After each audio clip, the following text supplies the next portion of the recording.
ఆదిలాబాద్ జిల్లా అన్ని రంగాల్లో వెనకబడిపోయిందని, ప్రగతి దిశగా అడుగులు వేయాలంటే ముందుగా రవాణా సౌకర్యం మెరుగుపడాల్సిన అవసరం ఉందని వక్తలు పేర్కొన్నారు. స్థానిక ప్రైవేట్ ఫంక్షన్ హాల్లో ఆదిలాబాద్ ఆర్మూర్ రైల్వే లైన్ సాధన కమిటీ సన్నాహక సమావేశం నిర్వహించారు. ఈ సమావేశానికి అన్ని సంఘాల ప్రతినిధులు, సభ్యులు హాజరై తమ అభిప్రాయాలను వెల్లడించారు. అంతిమంగా అందరి లక్ష్యం ఒకటేనని, ఆదిలాబాద్ ఆర్మూర్ రైల్వే లైన్ పూర్తయితేనే విద్య, ఉద్యోగం, ఉపాధి రంగాలు మెరుగవుతాయని చెప్పారు. గడిచిన 10 ఏళ్లలో ఎలాంటి అభివృద్ధి జరగలేదని, ప్రజల ఉసురు తగిలి బీఆర్ఎస్ ప్రభుత్వం కూలిపోయిందన్నారు. ఇప్పటికైనా పాలకులు ప్రత్యేక దృష్టి సారించి రైల్వే లైన్ ద్వారా అన్ని సమస్యలకు పరిష్కార మార్గం చూపాలని కోరారు. ఏకకాలంలోనే బడ్జెట్ ను ప్రవేశపెట్టి ఏడాదిలో రైల్వే లైన్ ను అందుబాటులోకి తీసుకొచ్చేందుకు కృషి చేయాలని పేర్కొన్నారు. అప్పుడు తెలంగాణ కోసం రాజీనామా చేసి ఫస్ట్ గెలిపించుకొచ్చిన ఎమ్మెల్యే ఎవరనే రామనస్వామి ఉండే. ఆయన కూడా చెప్పిండు సీసీఐని రీఓపెన్ చేస్తామని చెప్పిండు.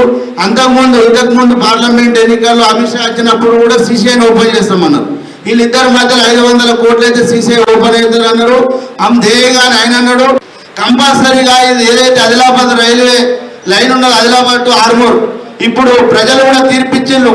Adilabad MLA BJP, Nirmal MLA BJP, Armur MLA BJP, Kamareddy MLA BJP. ఇక్కడ పార్లమెంట్ సభ్యులు వాళ్ళు స్వయం బీజేపీ. వీళ్ళు తలుసుకుంటే నిజంగా వీళ్ళని ప్రజలు కూడా గెలిపించి ఈ రైల్వే లైన్ కోసమే గెలిపించలేమని నేను అనుకుంటున్నాను. వీళ్ళు ఖచ్చితంగా తీసుకురావాలి. వీళ్ళు తీసుకురాకపోతే వీళ్ళకి అర్థం లేదు. మళ్ళా